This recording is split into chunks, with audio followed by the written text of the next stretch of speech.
My father handed me a $50 bill on my 18th birthday, not in a card, not with a hug. Just pulled it from his wallet and pressed it into my hand. "You're an adult now," he said. "Time to figure out your own life. You've got until Sunday to be out." It was Friday afternoon. I was standing in the kitchen with a birthday cake I'd bought myself, candles unlit, looking at my parents like they might be joking. They weren't. My mother wouldn't meet my eyes. My father had already turned away, heading to the living room to watch TV. That's how I became homeless at 18. With $50 and 2 days' notice. 10 years later, I walked up the driveway of that same house. But this time, I wasn't coming home as their daughter. I was coming as the woman who'd just bought their house at a foreclosure auction. The bank had seized it after years of missed mortgage payments. I'd paid cash. $280,000. And I'd done it specifically so I could walk up to that door, ring the bell, and hand my father an eviction notice with my name on it as the new owner. When he opened the door and saw me standing there in a business suit, holding that paper, his face went white as chalk. "Alexis?" he whispered. "Hi, Dad," I said. "We need to talk about your living situation." Let me back up. Because this wasn't about a house. This was about a decade of surviving, building, and becoming someone they never thought I could be. And if you've ever been kicked out by your own family, told you were on your own before you even knew how to be an adult, then you know this story isn't really about real estate. It's about proving that their cruelty didn't define your ceiling.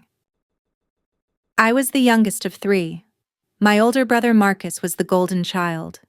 Football star, business degree, got hired at my father's friend's company right out of college. My sister Jenny was the princess, got married at 22 to a lawyer, gave my parents grandchildren, lived 10 minutes away in a house they helped her buy. Then there was me. The accident, as my mother once called me at a family dinner. We weren't planning on a third, she'd said, laughing. But Alexis came along anyway. Growing up, I was the one who didn't fit. Marcus got a car for graduation. Jenny got her college tuition paid in full. I got a job application to McDonald's and a lecture about responsibility. When I turned 16, I asked about college plans. My father said, "We've invested in your siblings' futures. You'll need to invest in your own." We're not made of money. That Christmas, they bought Jenny a down payment on a car. I got socks. I learned early to expect nothing. Worked part-time through high school. Saved every dollar. Applied for scholarships in secret because I knew asking my parents for application fees would result in another lecture about entitlement. Got accepted to community college with financial aid covering most of it. Planned to work full-time and take classes at night. Had it all figured out. Then my 18th birthday came. I knew money was tight. My parents had refinanced the house twice. Dad had lost a job and taken a lower-paying one. I wasn't expecting gifts. But I also wasn't expecting to be homeless. When my father handed me that 50 and told me I had until Sunday, my first thought was that this was some kind of tough love. That they'd let me panic for a day, then say it was a test. But Saturday came. My mother packed my clothes in garbage bags. Sunday morning, my father loaded them into my car, the used Honda I'd bought myself with money from 2 years of fast food work. "Where am I supposed to go?" I asked. I was standing on the driveway, looking at my childhood home, at the window of my bedroom where I'd slept for 18 years. My mother stayed inside. My father shrugged. "You'll figure it out. People do. We can't keep supporting you forever." "You've never supported me," I said. He looked surprised, like the thought had never occurred to him. "We gave you a roof over your head for 18 years. That's support. Now you're an adult. Act like one." I got in my car with everything I owned in garbage bags and $50 in my wallet. Drove to a gas station, sat in the parking lot and cried for 20 minutes. Then I stopped crying and made a plan. Because if my parents thought kicking me out would break me, they were wrong. I'd show them exactly what their mistake had cost them. I slept in my car for 3 weeks, parked at rest stops, Walmart parking lots, anywhere I wouldn't get hassled, used gym memberships for showers, worked 40 hours a week at Target, saved every penny. Finally scraped together enough for first month, last month, and deposit on a room in a house with 5 other people. 40 minutes from my old neighborhood. Tiny room, shared bathroom, but it was mine and I'd earned it. I enrolled in community college. 2 classes to start because that's what I could afford. Business administration. Worked full-time, took classes at night, slept maybe 5 hours. My roommates thought I was crazy. I thought I was building something.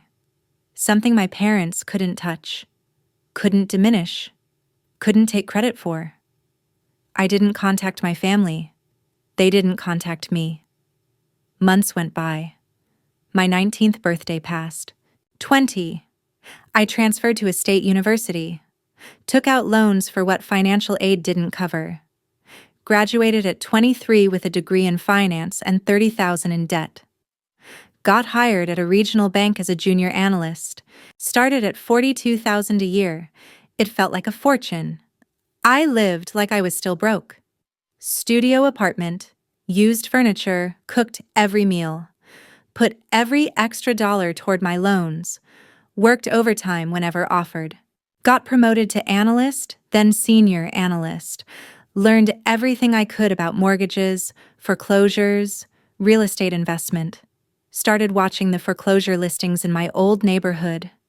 Saw houses I recognized, families who'd been neighbors. And then, one day, I saw a listing for 847 Maple Street. My parents' house. My heart stopped. I clicked on the listing. Bank-owned property. Former owner defaulted on mortgage after multiple refinances. Foreclosure sale scheduled. I stared at the address, at the photos showing my childhood home looking tired and run down, the paint peeling, the lawn overgrown. I looked at the estimated sale price, $280,000, the outstanding debt. I could afford it. I had $290,000 saved, 5 years of living like I was poor while making decent money. Every dollar hoarded for something exactly like this. I called my supervisor. I need 3 days off. Personal matter. Then I called a real estate attorney. I'm bidding on a foreclosure. I need help with paperwork. Then I did something I swore I'd never do. I drove to my parents' neighborhood. Parked across the street from 847 Maple. Watched the house. The lights were on. I saw shadows moving inside. My father's truck in the driveway. Everything looked normal, except it wasn't. They were about to lose everything, and they didn't know I knew. Part of me wanted to warn them, tell them what was coming. But I remembered that $50 bill, remembered my clothes in garbage bags, remembered sleeping in my car in February. And I thought, they made their choices. Time to live with them. The foreclosure auction was at the courthouse. 30 people showed up. Real estate investors mostly, looking for deals. I sat in the back in a suit I'd bought just for this. Professional. Serious. When 847 Maple came up, the bidding started at $200,000. I waited. Let others bid. 210, 220, 230. When it hit 250, half the room dropped out. 260, 270. Down to 3 of us. At 275, one more dropped. Just me and a guy in a cheap suit representing an investment company. 280, he said. 290, I said. The auctioneer looked at him. He shook his head. "O sold to bidder 47 for $290,000. I signed the papers. Paid cash via wire transfer from my savings, walked out of that courthouse as the owner of my childhood home. The house my parents had kicked me out of. The house they were currently living in. They had 30 days to vacate. I waited a week. Let the notices get sent. Let them panic. Let them scramble. Then I drove to 847 Maple. It was a Saturday afternoon.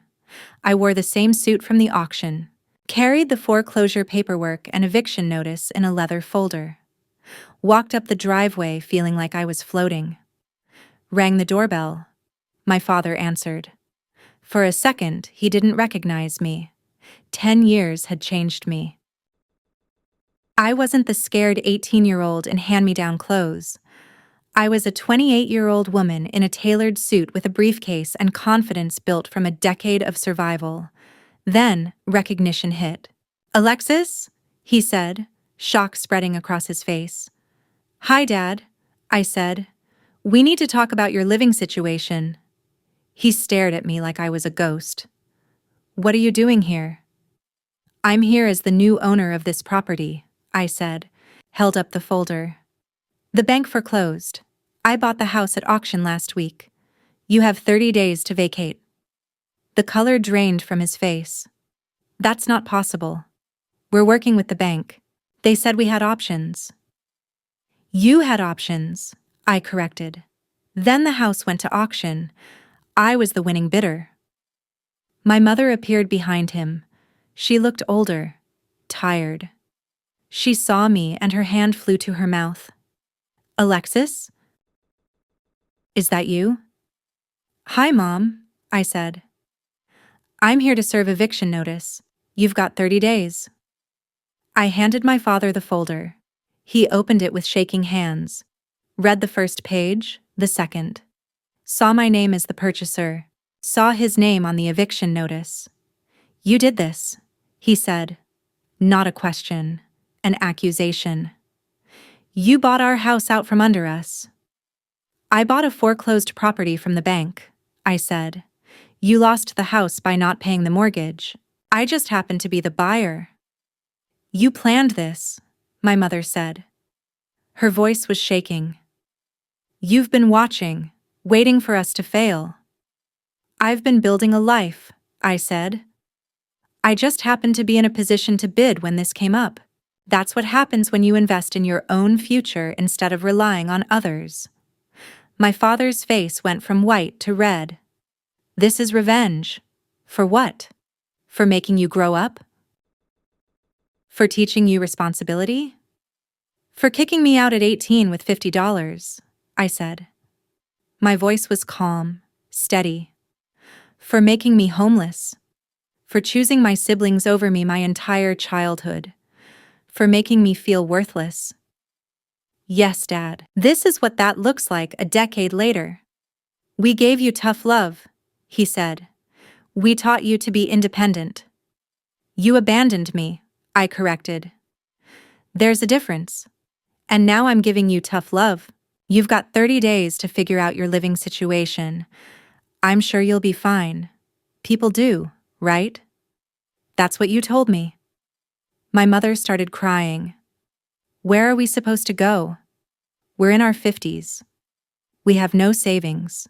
The foreclosure destroyed our credit. You'll figure it out, I said. Used his exact words from 10 years ago.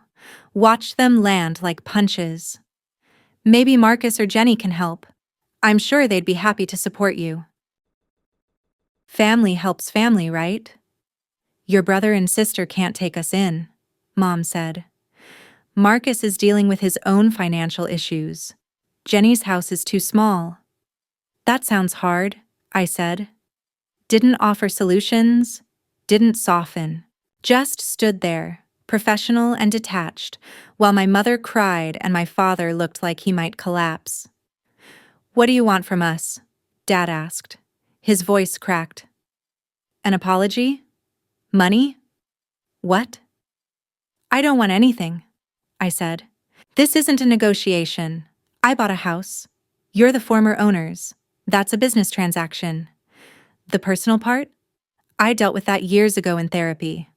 I'm not here for closure. I'm here to serve legal notice. I turned to leave. Made it 3 steps before my father called out. Alexis, please. We made mistakes. We weren't good parents to you, but we're still your parents. You can't do this. I stopped, turned back. I can do this? I did do this. You taught me that family doesn't mean unconditional support. You taught me that at 18, you're on your own. I learned the lesson. I'm just surprised you didn't think it would ever apply to you. I walked to my car, got in, drove away, watched the house disappear in my rearview mirror, and felt nothing but relief. They had 30 days. I'd given them more warning than they gave me. The calls started that night. My father, my mother, Marcus, Jenny, even relatives I hadn't heard from in years, all begging me to reconsider, to be reasonable, to remember I was family. I let them go to voicemail, listened to each one once, saved them. My favorite was Jenny. This is cruel and vindictive. Mom and Dad made mistakes, but they're old. You're destroying them. Where's your compassion? I called her back. Jenny, when they paid for your house down payment, did you think about me sleeping in my car? When they paid your college tuition while I took out loans, did you think that was cruel? You benefited from their favoritism your whole life and said nothing. Don't lecture me about compassion now that it's inconvenient for you. She hung up, didn't call back. Marcus tried a different approach. Lex, I get it. They were shitty to you. But this is too far. Be the bigger person. I am being the bigger person, I said. I'm giving them 30 days and following legal eviction procedures. I could have had the sheriff remove them immediately. This is mercy. Let them stay, he said. Work out some arrangement. They can pay you rent. With what money? I asked. They're broke. They lost the house because they couldn't pay. How are they paying rent? Silence. Exactly, I said. This isn't sustainable. They need to downsize. This is forcing them to face reality. You're enjoying this, he accused. You're not wrong, I said, but that doesn't make it unjust. They earned this. Actions have consequences. They taught me that. The 30 days passed. My parents didn't leave. Day 31, I filed formal eviction proceedings. The sheriff showed up day 37 with a court order. I was there, parked across the street, watched them load their belongings into a U-Haul Jenny had rented. Watched my father carry boxes, looking smaller than I remembered. Watched my mother cry on the front lawn. And I felt nothing but satisfaction. They moved in with Jenny. Temporarily, everyone said. But months passed.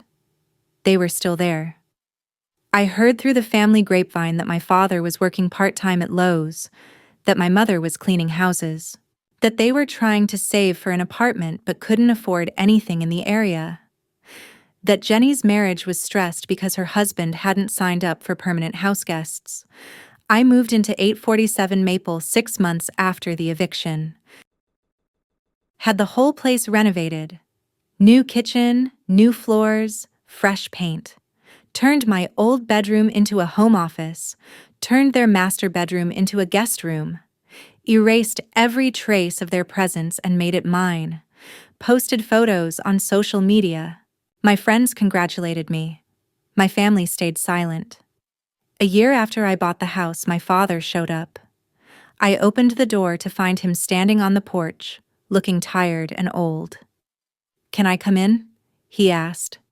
I almost said no, but curiosity won. I let him in. He walked through the house slowly, seeing all the changes. Stopped in the kitchen. It looks good, he said. Different, but good. Thank you, I said. Didn't offer him anything. Just waited. I came to apologize, he said finally, for kicking you out, for treating you differently than your siblings, for not seeing how much we were hurting you. Your mother and I, we've had a lot of time to think. Living at Jenny's, working these jobs, struggling. We get it now. We get what we did to you. Okay, I said. Didn't accept the apology, didn't reject it. Just acknowledged it. What do you want me to do with that? I don't know, he admitted. I guess I wanted you to know we're sorry, and that we're proud of you. You built something real, something we couldn't destroy even though we tried. You didn't try to destroy me, I said. You just didn't care if I succeeded or failed. That's different. Less malicious. More neglectful. But the result was the same. He nodded, looked around the room again. This was a good house. Raised 3 kids here.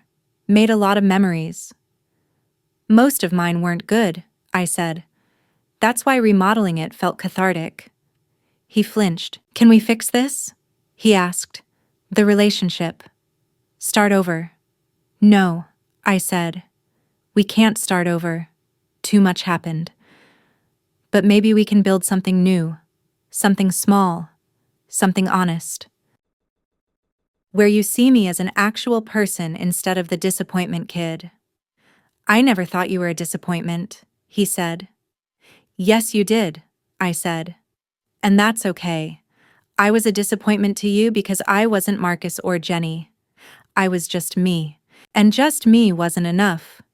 But just me turned out to be pretty capable. Just me bought this house. Just me has a career and savings and a life. Just me is doing fine. He started crying. I'd never seen my father cry. Not once in 28 years. I'm sorry, he said again. I'm so sorry. I know, I said. I believe you. But sorry doesn't undo 10 years of struggling. It doesn't give me back the birthdays you missed or the achievements you ignored. It's just a word. What can I do? He asked. Nothing, I said. There's nothing to do. You made choices. I made choices. We're living with the results. You're at Jenny's. I'm here. That's how it worked out. Can I visit sometimes? He asked. Maybe, I said. If you can handle seeing me successful in the house you lost. If you can be happy for me instead of resentful. Then maybe. He left after that. Didn't come back for 6 months. When he did, he brought my mother. They asked for a tour. I gave them one. Showed them every room I'd redone, every upgrade, every improvement. My mother cried in my office. This was your bedroom, she said, where we made you keep your door open because we didn't trust you.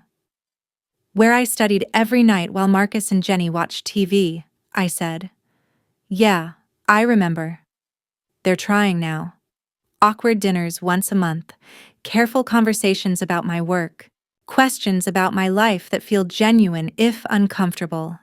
My mother asked if I was dating. I told her about Rachel, the woman I've been seeing for 8 months. She handled it better than I expected. Asked to meet her. We had brunch. It wasn't terrible, but we're not fixed. We'll never be the family in movies where everyone hugs and cries and pretends the past didn't happen. The past did happen. They kicked me out. I bought their house. Those are facts we live with. Some days I think we might build something real eventually. Some days I think I'm just going through motions because it's easier than fighting. What I know for certain is this. I don't need them anymore. I needed them at 18 when they threw me out. I don't need them at 28 when I'm successful despite them. And that's the real victory. Not the house. Not the eviction. The fact that I built a life so complete that their approval or disapproval doesn't make or break me. The house is just a house. Beautiful, renovated, mine. But it's not the point. The point is that the scared kid with $50 and garbage bags full of clothes grew up to be a woman who could walk into a foreclosure auction and buy her childhood home with cash. The point is that their cruelty didn't limit my ceiling. It just taught me to build my own foundation. If you've ever been kicked out by family, told you were on your own before you were ready, made to feel worthless by the people who were supposed to love you unconditionally. This story is for you. You don't need their redemption arc. You don't need them to realize what they lost. You just need to keep building until their opinion doesn't matter anymore. And then one day you'll realize it doesn't. And that day, you've won. Tell me in the comments, have you ever had to survive something your family did to you and come out stronger? Did you get an apology or did you just move on? I read every story. And if you want more stories about people who turned abandonment into strength, subscribe.